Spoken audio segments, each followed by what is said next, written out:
Welcome to the AICPA Town Hall Series, your resource for the latest news and updates on pressing issues facing the accounting profession.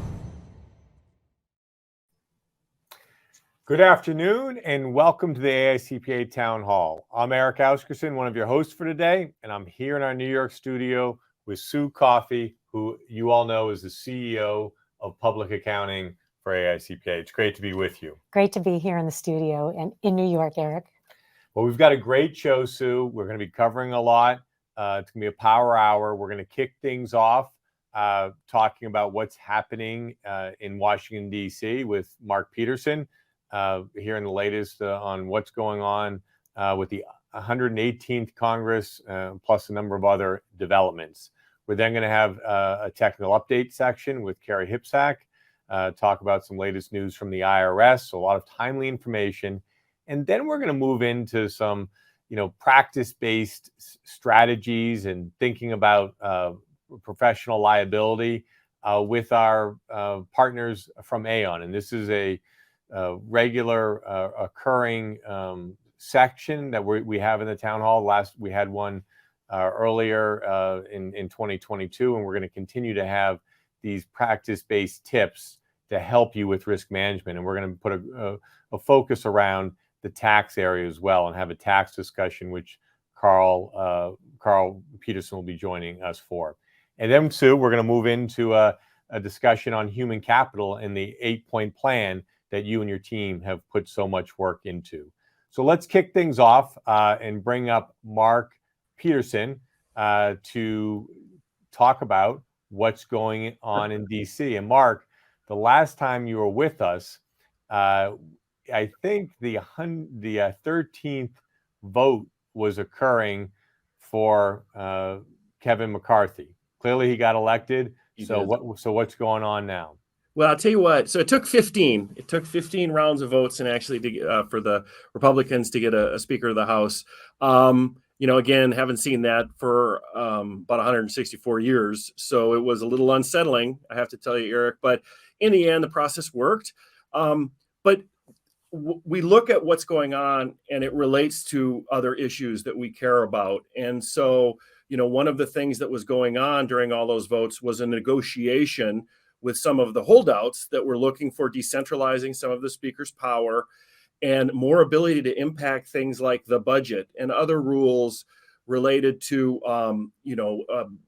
cut as you go. So instead of, pay go, which was implemented before, there was, let's take raising taxes off because it is the Republicans. If we're going to raise spending, we have to have spending cuts. So there were a series of those concessions made. And one that, again, is very interesting to see how this is going to play out on important issues was a change the rule related to vacating the chair, making it basically one member could call for a vote, which would be a vote of confidence on the speaker. So there's a lot of pressure on the speaker that this group has shown their willingness to push things to the brink at a historic level.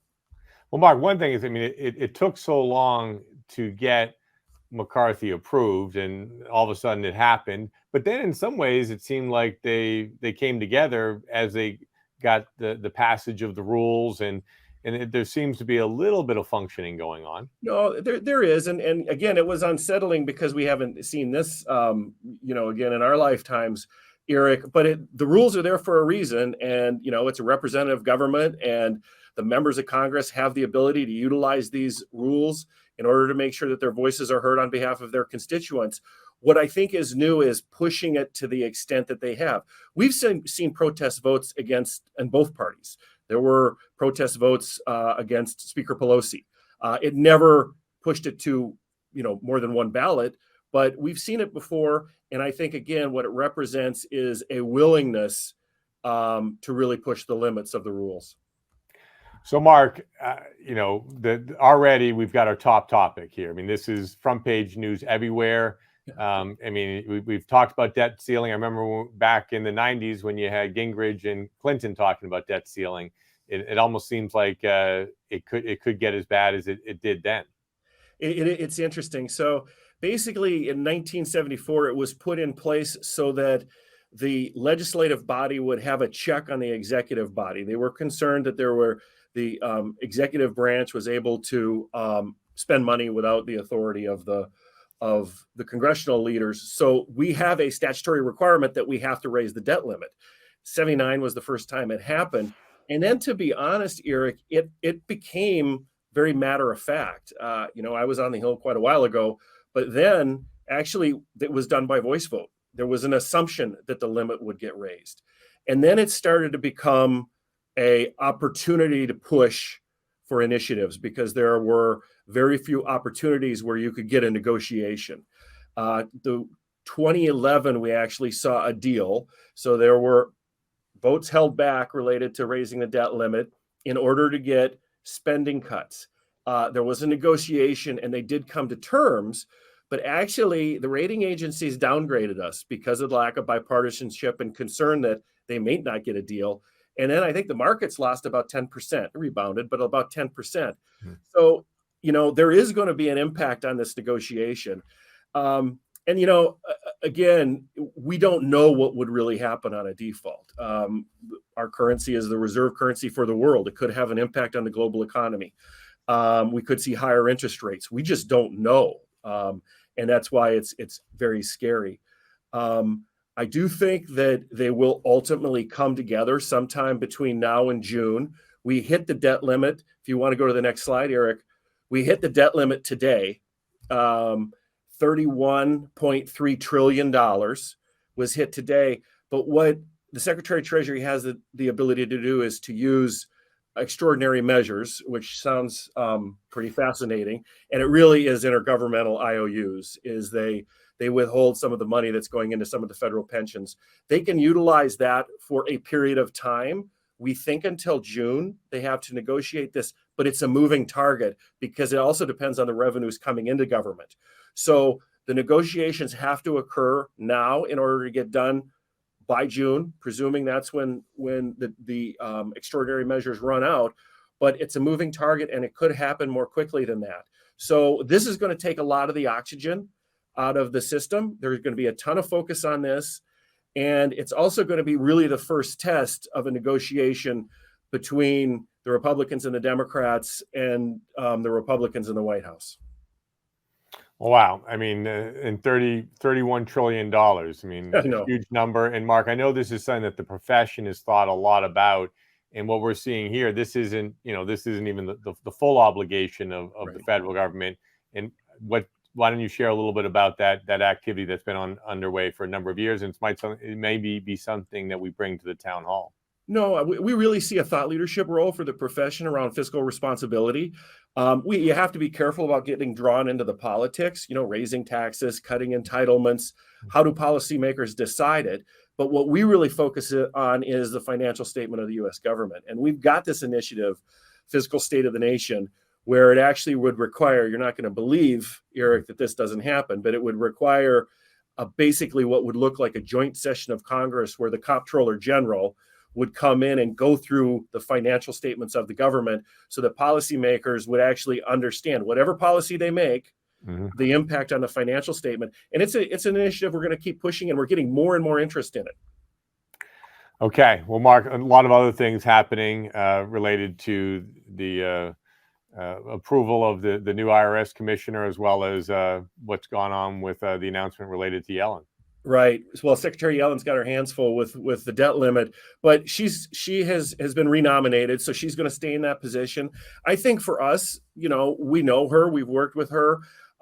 She has focused a little bit on the IRS and service. I think if there's anything unfortunate, it's that we don't believe she's focused enough on the IRS and service that we're so concerned about. But we think we also have the opportunity for some level of reset with a new commissioner. Danny Warfel has been nominated. We anticipate that the Senate is going to be taking him up as soon as next week. I'm kind of the camp that we haven't heard a lot of controversy about him, so no news is good news. So hopefully he'll be confirmed soon. We do anticipate those will be some tough hearings, right? There's a lot of focus. The House passed a bill to defund the IRS. It'll never be signed, but there is a lot of focus on the IRS, on the $80 billion they got in enforcement, and on lack of service. And so we don't think that it's going to be about Warfel personally, he's been around. He was acting commissioner in the past, but there are still a lot of issues and tensions between the IRS and Congress. It should be playing out in the next couple of weeks. Well, Mark, we got a number of questions coming in. We'll get to some of them in open forum, but let me just bring one to you right now. It's related to insights on Section 174 changes. Yeah, how small mid-firms are handling this. So this is a hot one. No, I know. So it's expired. Research and experiment has expired. It's one of a number of expired provisions. We get a lot of questions. They put together these packages. We call them extenders. These are tax provisions that are sunsetted that we want to see extended. So there are these packages, and then they don't get extended, which is what happened here. We thought maybe in the year-end package it would be included. It was headed that direction. There may be other opportunities to extend it. We're going to be arguing for the extensions for certainty, no retroactivity. But if in fact it happens, it has to have a vehicle, which is going to be the discussion we're probably going to have for the next 2 years. What's actually going to move through Congress? I got to manage expectations on it, Eric, because it doesn't look likely that will be extended anytime soon. All right. Well, thanks, Mark. We'll have you back during open forum. There's a number of questions of people wanting to learn more about Danny Werfel. So I'm sure we'll be hearing more about him as this, nominee and commission approval process continues. So now I'd like to bring up Carrie Hipsack for the technical update section. I mean, Carrie, you're in our Durham studio, so it's great to be with you. And I'll let you cover the next couple of slides. Great. Thank you so much, Eric. It's great to be in the studio. I do want to point out in the slides, there is a tax section webcast roundtable coming up for Section 174. So just to piggyback a little bit off of what Mark and Eric talked about, please be sure to download the slides and find the registration link for that within those notes. So let's jump into looking at some 2023 filing news. The IRS did provide a news release indicating January 23rd will be the date that 2022 year tax returns will be accepted and processed, marking the start of the 2023 tax filing season. The IRS Free File, which is the program for free guided tax preparation and filing for taxpayers with an AGI of $73,000 or less, did actually already open last Friday, January 13th. Over 168 million returns are expected to be filed this season, and the deadline for doing so is Tuesday, April 18th. For those of us traditionalists that are used to April 15th, that does fall on a Saturday this year. And then Monday, the 17th, is actually Emancipation Day in DC, making it a federal holiday and making the tax deadline Tuesday, April 18th. Returns with an extension do have until Monday, October 16th. And the part that your clients and maybe even you are most excited about is when to expect that refund. Electronic filers are expected to receive their refunds within 21 days if they have direct deposit, and of course, assuming there are no issues on the tax return. Like any good tax rule, there is an exception. Taxpayers claiming the Earned Income Tax Credit or additional child tax credit are potentially subject to additional and more thorough reviews, so that might be a little bit longer for their refund to come in. And if you haven't memorized, bookmarked, or previously jotted down this website, you'll want to keep it handy. Where's My Refund on irs.gov will help track those refunds as everyone anxiously awaits to get those deposits. Related to the 2023 tax filing season, I do want to take a look at the National Taxpayer Advocate's annual report to Congress. There are some improvements noted from the 2022 filing season, so we can start off positive.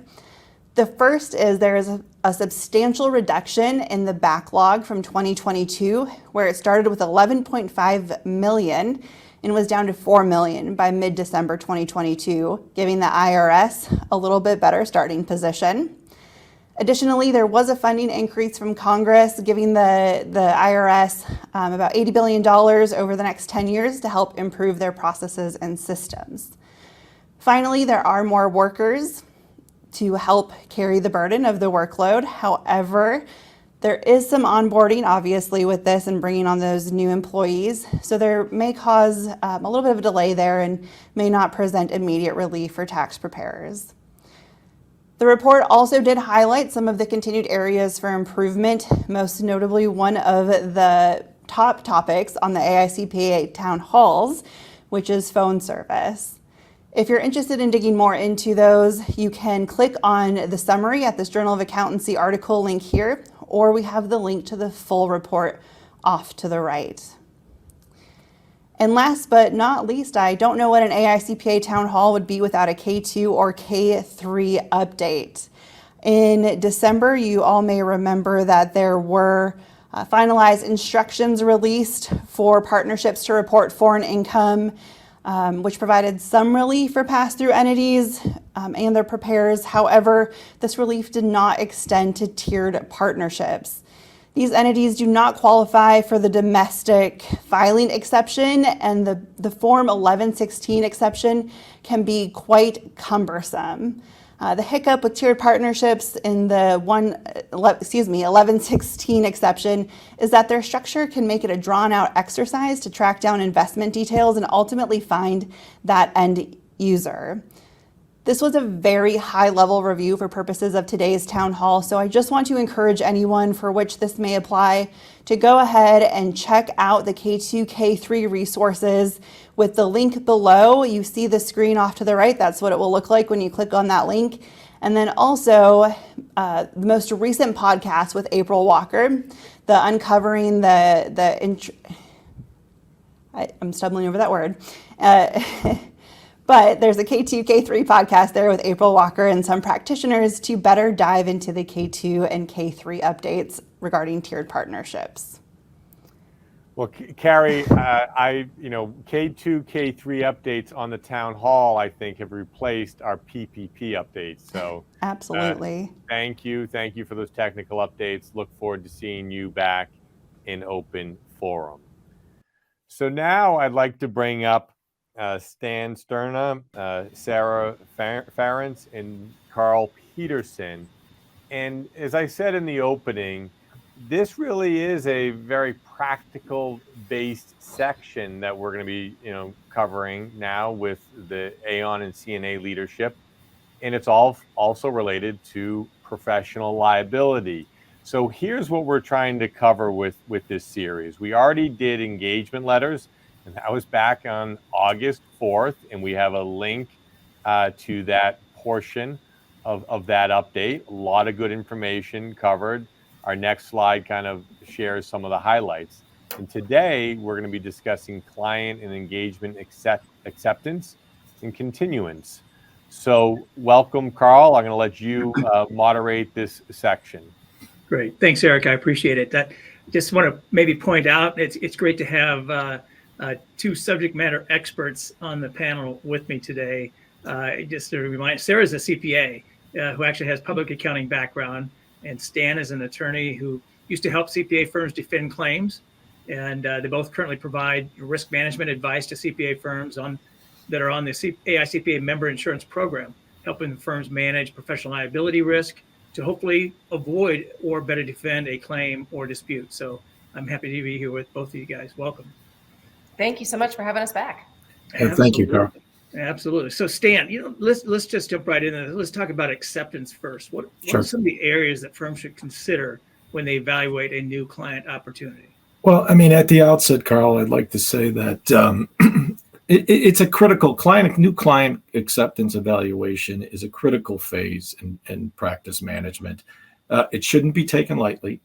It should not be approached with a check the box mentality. You really have to do your due diligence. And all firms should be doing it, regardless of the size. They should do it for all clients that come in the door. And they should do it for all types of engagements, regardless of the complexity of the engagement. And they should do the client acceptance protocols and review, even if that referral comes from a trusted referral source. So at the outset, I think it's important. And I'd like to note that historically, when we're looking at loss drivers or causes of loss for claims, improper or inadequate client acceptance due diligence at the outset is one of the loss drivers for many, many accounting claims. So it's an important area. So there is no real formal or defined process. It could be a formal process. It could be an informal process. But we do recommend that you focus on 5 things, and that is client characteristics. So that would be integrity, the client experience in a specific industry and its experience with the financial reporting framework, financial stability of the client, and we'll go into a little bit in depth as to why these things are important, potential threats to objectivity and independence, your firm's competence in terms of being able to handle this particular client industry, the area of practice, and the availability of resources to service the client properly. All 5 important considerations. Yeah, it's interesting. I remember when I was in practice several years ago, talking about client assessments and client integrity. It reminds me that we had this opportunity to pick up this new client. So I went out and met them. They were in the construction industry. I was super excited about it. That's something that we've really focused on in our practice. And I remember meeting with them, and I was like, I don't know what, if we should do it or not. We were, assessing them. They're assessing us, and they wanted us to do the work. 2 days later, I got a call, by the way, from the IRS criminal division and said, hey, are you the new CPA for XYZ firm? And I was like, first, I couldn't believe I actually knew I had this conversation with them. And they gave me some information and says, and I said, we're not really that new CPA firm. So client integrity is a big deal. And you never know how you're going to find out about it. But I think it just shows, the importance of the assessment, because I think our firm dodged a bullet at that point by not taking on that client. Yeah. So let's talk about that. It sounds like, too, you had that kind of gut feel that weren't sure if there was something there, but it was a feeling that you had that, our CPA's instincts are pretty good. And trusting that gut feeling is often a really good indicator of whether or not you should proceed with a prospect. Oh, so that is so true. But at the same time, you're going, oh my gosh, that could be a big client, and it's, great experience, all those things. So, but anyway, Stan, what specific items do you think we should consider besides getting a call from the IRS, or resources you can use when assessing whether a potential client is really that right fit for your firm? Yeah.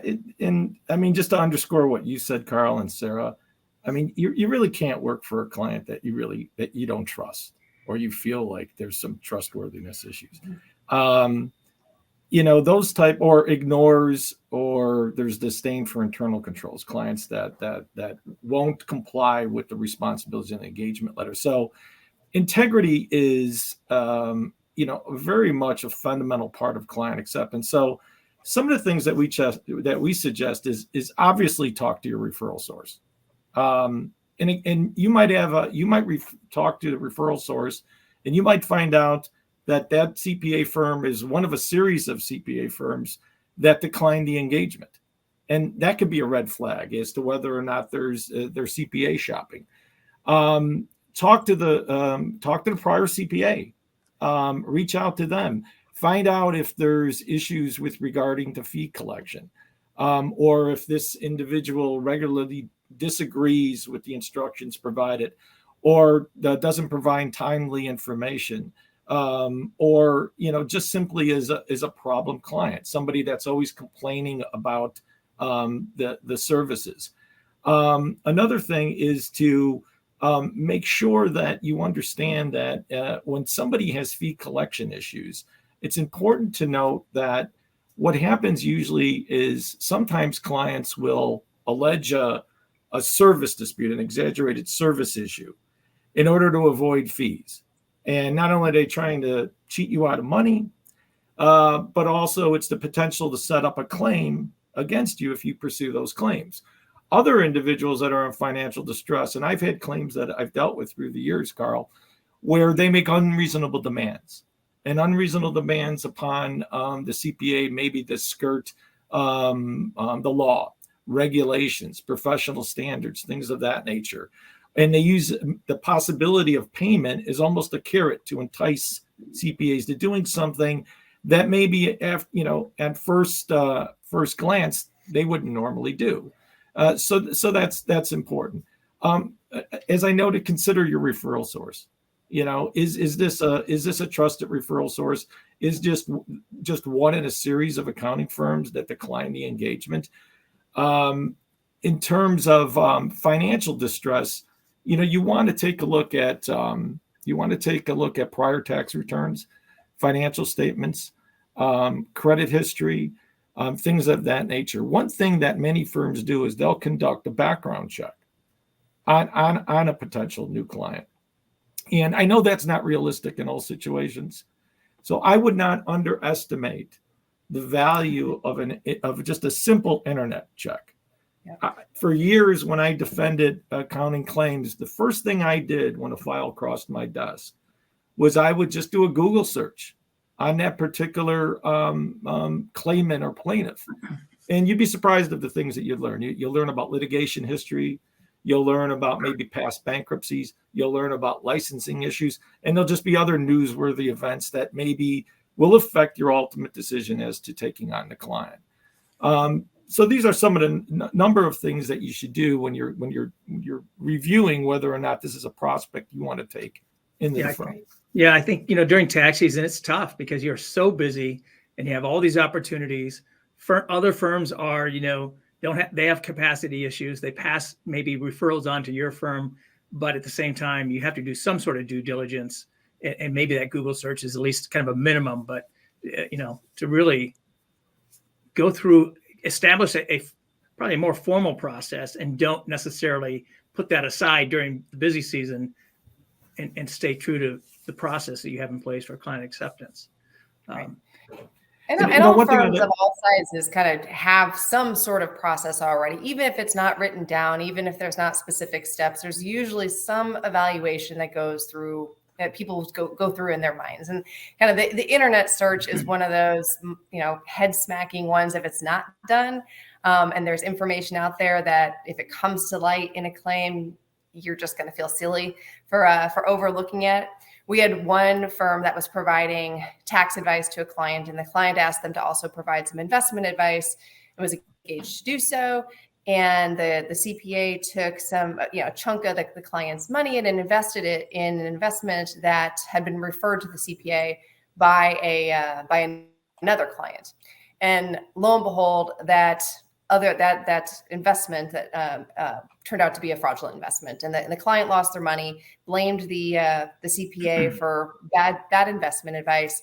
And if the CPA would have just Googled the investment and the investment advisor that was managing the investment, they would have found out that the guy had been previously convicted for fraud. So, you know, that puts us in a very difficult position to defend that claim, and just makes it just all that more difficult to proceed. So just the information that's out there, super informative. Yeah. Yeah. And one thing, Carl, I'd like to just note is not one size does not fit all for reviewing a prospect and whether or not this is the type of client and engagement you want to take with the firm or bring into the firm. I dealt with a situation years ago, another war story, where we had a firm that was it was an audit firm, and but did a lot of just private company audits, and brought in a client that was a car rental service, and there were later on there was discovered to be significant out of trust issues. Now these are all very peculiar to the type of issues to the automobile rental trade. And the firm, who was very proficient in audit work, just didn't have the staff or the expertise or the competency in order to provide services and audit an entity like that. So it's important, to have, the requisite level of experience, competency with handling this type of area of service that you're thinking of bringing in, this client industry. It's important also to have resources available within your firm. And we've all heard about, everybody's dealing with staffing issues. Right. And knowing that you have the capacity in order to do the work is important, because plaintiffs' attorneys will point to things like staffing issues is a reason for maybe an error that occurred, poor staffing of the engagement. They another thing that is also addressed is objectivity. Doing your objectivity, your conflicts check and your independence checks before you take on the engagement, because independence is another issue that plaintiffs' attorneys in complicated audit cases will harp on. Either a real or perceived independence issue is a reason for the reason why the error occurred or why something was overlooked. And so they focus on these sort of a little bit easier allegations to prove, rather than always having an expert come in and define a technical error to say, well, you had a staffing error. Well, you had an independence issue. Sure. In order to, increase the exposure for the firm. I think this is a topic that I'm sure we're getting questions in the Q&A section. Yeah, thanks, Carl. And before we move to this next topic on client continuance, but there are a couple of questions coming in on legally. What can you ask a previous CPA firm, and related to Circular 230 as well? I could take a stab at that one. So while I can't provide a legal opinion, of course, I'm not an attorney. You can ask the client first, or the predecessor would need to get the client's consent to speak freely with the successor accountant. And you can, and once you have that consent to speak freely, I think it's, the predecessor is at liberty to talk about fee issues or disagreements, or maybe pressure to provide or to take a certain position on a return that they may have been asked to do. I think that's fine. If the client says, no, I don't want you speaking to my predecessor accountant, or doesn't give the predecessor accountant consent to speak freely, I think that says a lot. Without a lot of words, it does speak volumes. And in terms of, is there an issue with that potential client? Yeah, good. I think we need to move on to continuance, if we could, real quickly here. And so, Sarah, when should firms really perform that continuance evaluation? I mean, here we are at the beginning of tax season. When should it happen? Historically, you get 2 times a continuance evaluation should be performed. Usually, it's annually on all clients, and that can happen, before busy season, whether it was last month, whether it's right now, kind of as you get set up for busy season. It can happen at the end of the season when those memories are really fresh and you've decided, maybe you don't want to continue to provide services to a certain client. But it can also happen if circumstances arise, that kind of cause you to pause and say, is this a client that I really want to continue doing business with? And I would say most, continuance just as important as acceptance. A lot of times in claims we hear, I should have never accepted that client in the first place, or I knew there was a problem. I shouldn't have continued to provide services to them. So, just as important of an evaluation as acceptance. And I would say a lot of firms historically, maybe in recent years, have not been as accepting of performing annual continuance evaluations. I think this year especially, we've heard from a lot of firms that are going through and clearing the decks and making sure they're only working with the clients they want to serve, that their staff want to serve and enjoy working with, and really taking continuance evaluations seriously this year. Yeah. So I'm assuming that when you do it, I know in our firm, when we did an evaluation, it didn't always result in a termination. Oftentimes it did, Absolutely. But we didn't always, right? So that doesn't always happen, right? Right. I mean, your continuance evaluation is for you to basically make sure, is this client, and the risk of this client still what it was when I initially accepted them? And a lot of time risk changes. The client can be a higher risk or a lower risk, or the firm maybe it might have changed its appetite a bit. And sometimes you say, well, this new level of risk is still acceptable for my firm, and I might do some things differently. Maybe they're an untimely payer, and you're going to get a retainer for that client. Or maybe they have a new technical issue that you don't have the right expertise for. So maybe you're going to work with another firm to provide some of that technical expertise. But it doesn't always result in a termination decision, although it often does. Right. Let me ask you a couple quick follow-up questions. One is, we're here in January, right? We're at the beginning of tax season. I think a lot of practitioners feel like, oh my gosh, I just can't terminate them now. It's like too late. I mean, oh my gosh. Oh, sure you can. Yeah. Just want to make sure I heard you say that. Yes. I mean, really, now is still an okay time. It's January. You still have, a couple months or 3 months and, 2 to 3, depending on the type of client, till the original filing deadline. And you still have extensions. So you've got plenty of time to terminate clients that are not a fit. And even if there's something that arises as you're delivering the services, while termination can still be a little stickier, and you might want to consult with your attorney or others or your professional liability carrier if it's close to a deadline. You can really terminate at any time. Yeah.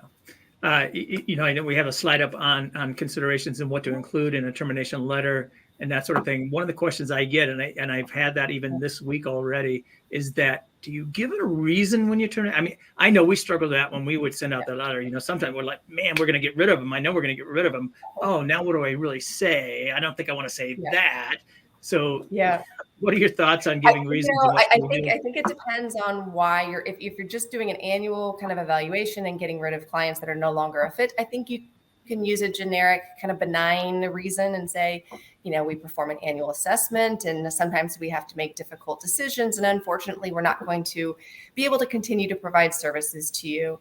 I think that is acceptable. Now, if it's a more contentious termination, or if they're a late payer, or they're not providing information to you timely, then I think you don't include a reason, because it provides an opportunity for the client to maybe try to correct whatever that reason is, or maybe or if it's something that no client's going to be going to want to receive this communication. So if you tell them all the reasons why you don't want to work with them in a communication that also says you're no longer going to work with them, it pokes the bear a little bit. Yep. And that's not something that's going to be helpful to you. Well, let's jump to the next slide, because and actually I'm going to kind of skip over resources. We have a lot of resources. Mm-hmm.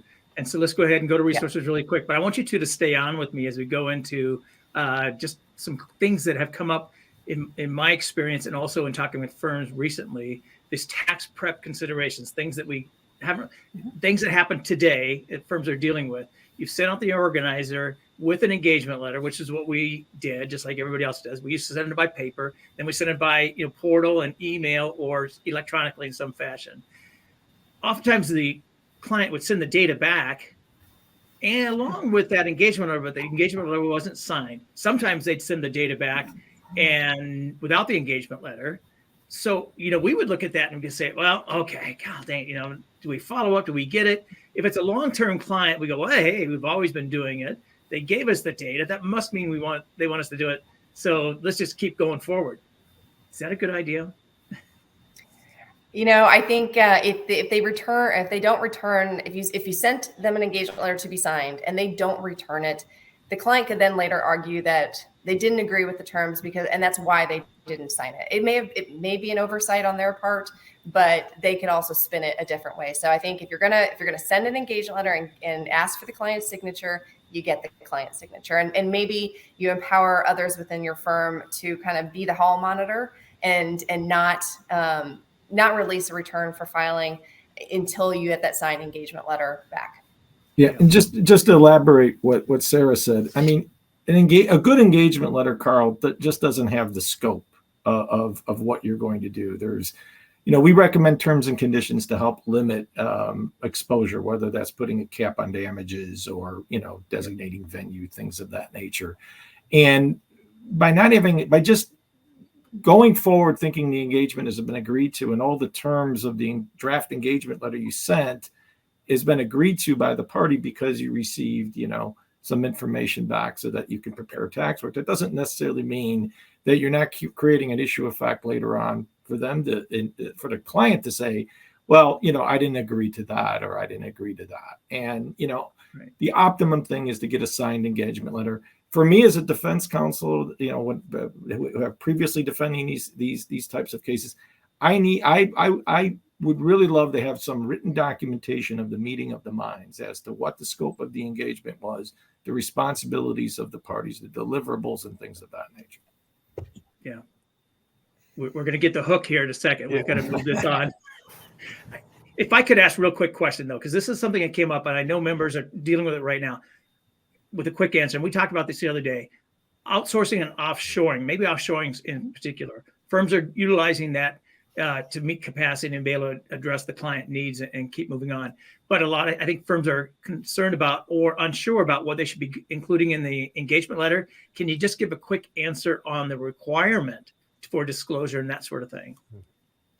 Well, it depends on if it's a 1040 or non-1040 client per 7216. But when I was looking at, if the tax preparer is located offshore, the IRS FAQs say nothing about where the data is located. If the tax preparer is located offshore, there's specific consent language.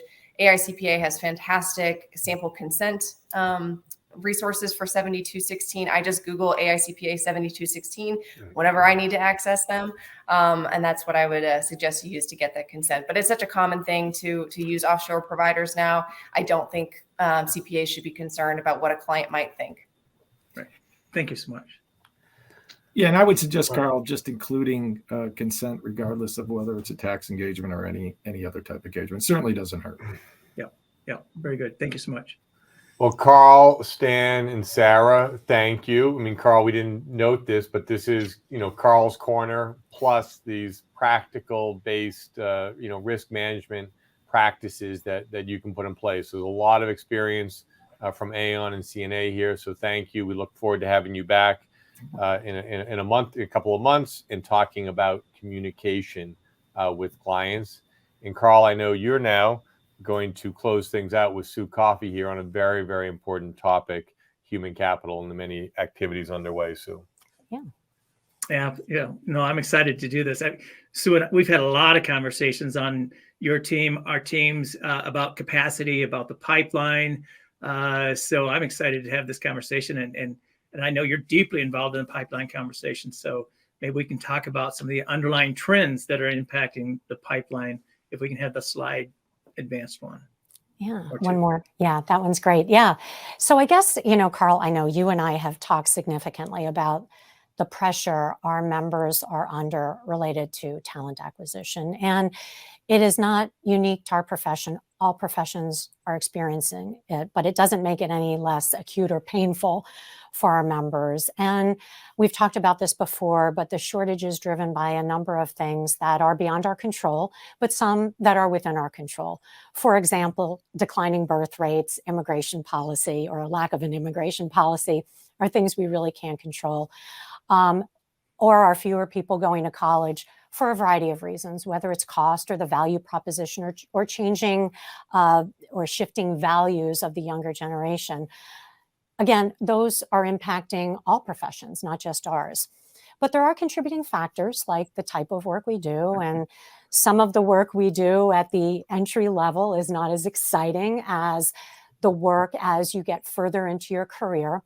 And certainly starting salaries have not kept pace and have made us less attractive because there are way more options for, young professional students and the younger generation now. So our focus has really been on finding solutions that will have a quick impact, that will create a positive awareness of our profession, that will promote flexibility in getting the CPA and reduce cost associated with education, as well as fill those skills gaps that our members have told us exist when they hire, entry-level professionals. And I will say that we're addressing all of these issues, all without risking our ability to physically or virtually practice across state lines without added fees or without having to acquire additional licenses or practice privileges. I think that is a very important point, that we need solutions that don't create additional risk for our profession in the long term.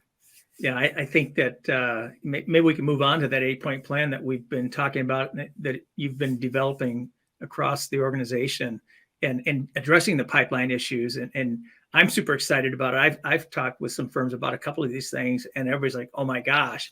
In fact, right before the town hall, I was listening into a session, one of our committee sessions, where a presentation was being done, and in the chat, people are excited about a number of these points here. So maybe you could address the pipeline issues and highlight some of the key points that are on this slide. Yeah, so I know we don't have a ton of time and I can't hit on all of them. So I just picked a couple that I thought would be of most interest. These are actually the things that we'll be focusing on and executing during the course of 2023. And the one I will say, Carl, that I'm most excited about is the first one on here, which is really the foundation of the plan. And it's the Integrated Education and Experience Program, which is designed to bridge the gap from 120 to 150 hours of education. And with this program that we've been developing, our objective is to provide a more defined path to meeting our profession's educational requirements, to increase accessibility and affordability of entry into our profession for a very diverse pool of students, and then create attraction at the high school level.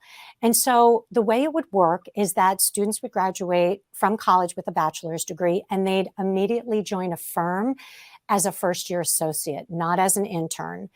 And what they do for the course of a year, for which they would receive 30 credit hours of education granted by a university, is they would work flexible hours in accordance with the firm's policy, but the firm would give them time to take online courses and study, and there would be competency assessments. We're currently curating, I would call it a menu of courses that firms have told us they're interested in. So of course, some of them are technical, but candidly, most of them are around leadership, verbal communication, written communication, business development, data analytics.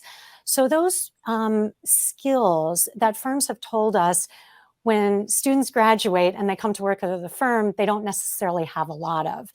And so that's how we want to solve kind of that skills gap issue.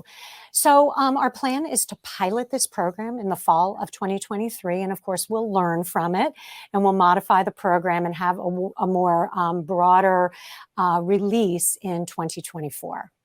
I think one of the things that it really does, as you mentioned, the courses that could be part of that program, it really allows the firm owner or managers to work with that young staff person, really get the skill sets that they all are saying they don't get when they're in college, right? That they aren't getting when they're first coming out of school, those soft skills, the leadership skills.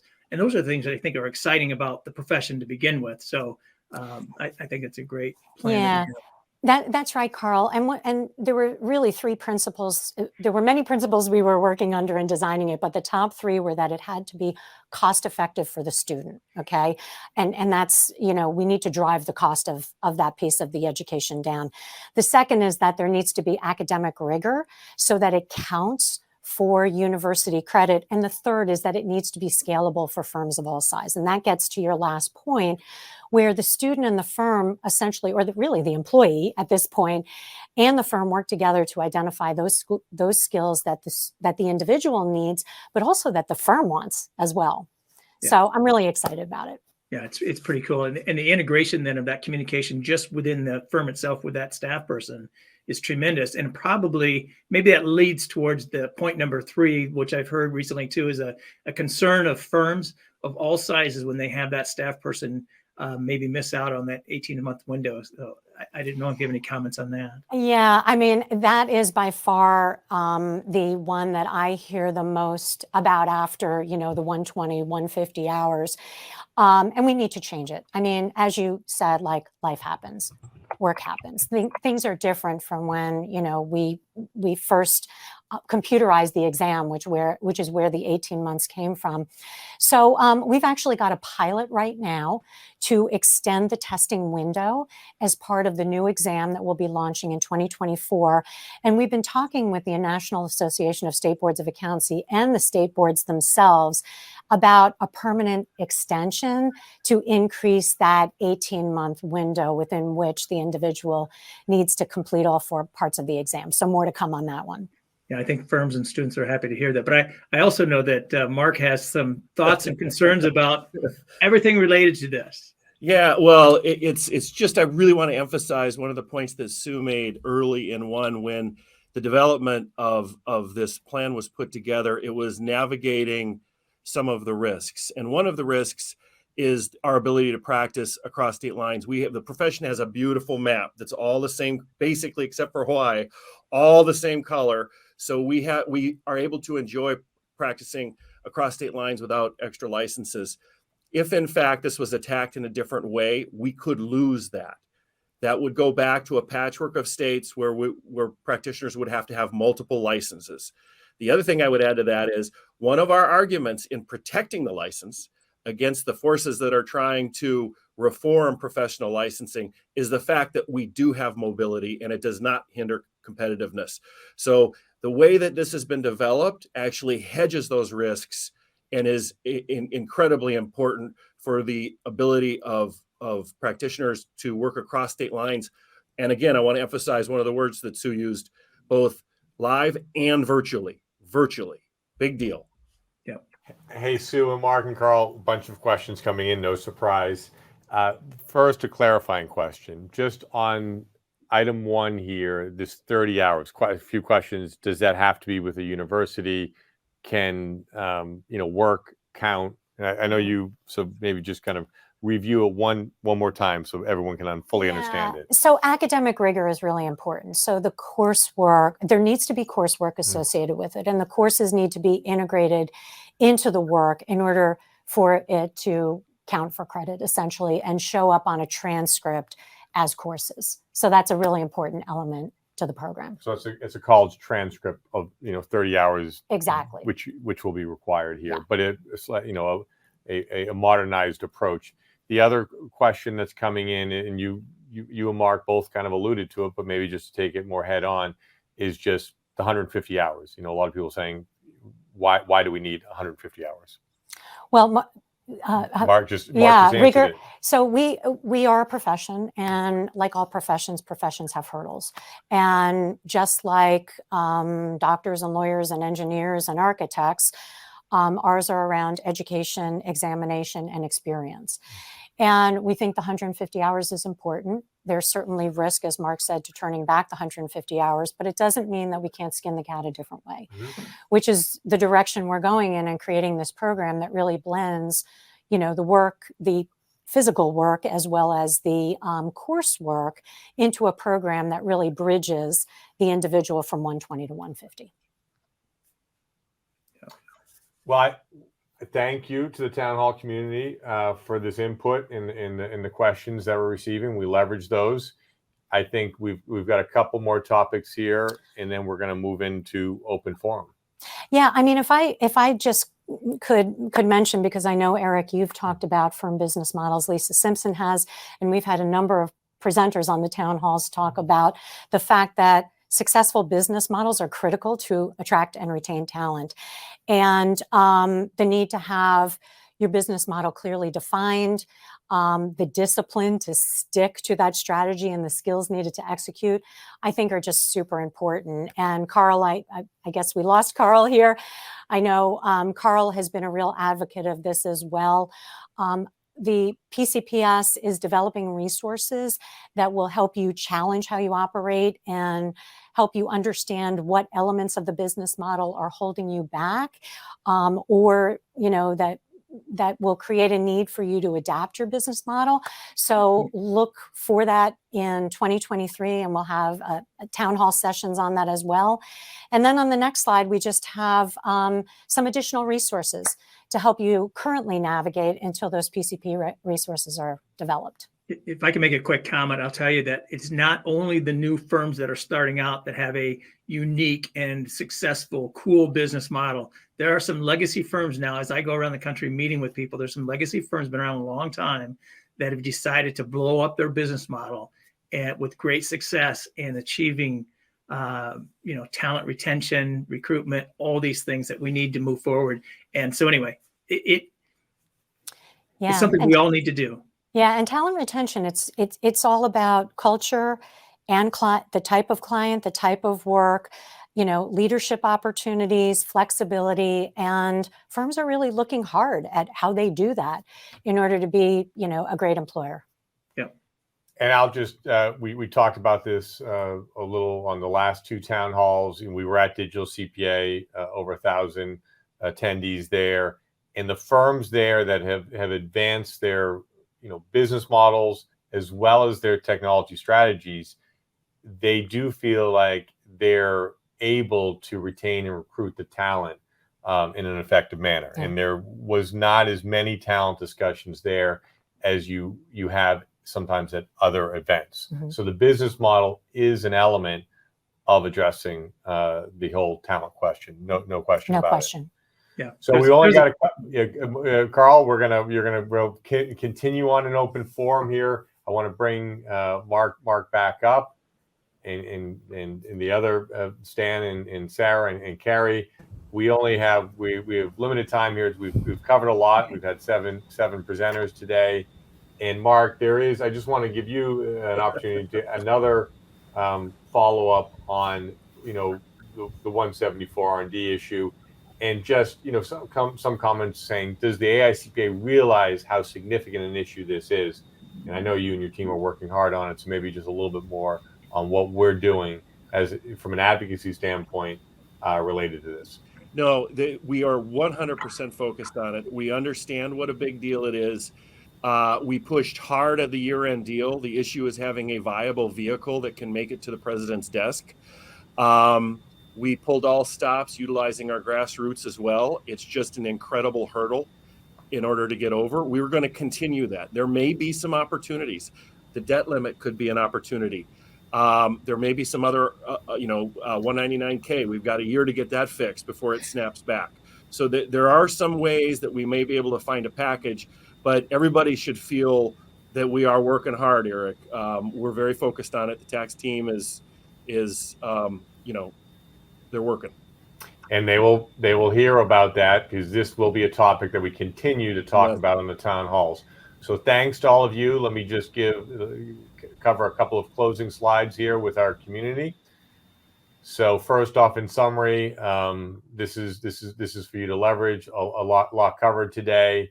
Really appreciate those practical tips, as well as the latest from Washington, D.C. and what's going on with the IRS. Here's the most recent town hall series on demand archives, which you can take advantage of. We do have a couple of other webinars here that we want to bring to your attention. One on reimagining your tax practice, unpacks some of the things that we even talked about today. And then we also have another webinar related to sales and use tax. This is something that we're hearing more and more about from firms, and how best to manage it.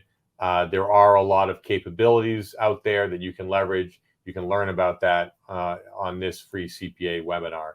So the next town hall is going to be February 2nd at 3 p.m. Lisa Simpson will be back on. Sue, we're going to have AICPA's chief auditor, Jen Burns, as well as Tom Groskoff, who leads the CPEA Center, as well as a member from the advocacy team. So here's the next two town halls, February 2nd and February 16th. Please do stay in touch with us through our new Town Hall Resource Center, and also look for our newsletter that comes out the following week, where we leverage many of the questions that come in and try to give you some of the key takeaways that we think are important based on this overall dialogue. So thanks, Sue, for being with me today. And it's great to be with the Town Hall community as well. That's all for now. Thank you for your participation. You can now subscribe to the AICPA Town Hall series on your favorite podcast platform, as well as watch archives on YouTube and AICPA TV. Tune in for live broadcasts Thursdays at 3 p.m. Eastern Time.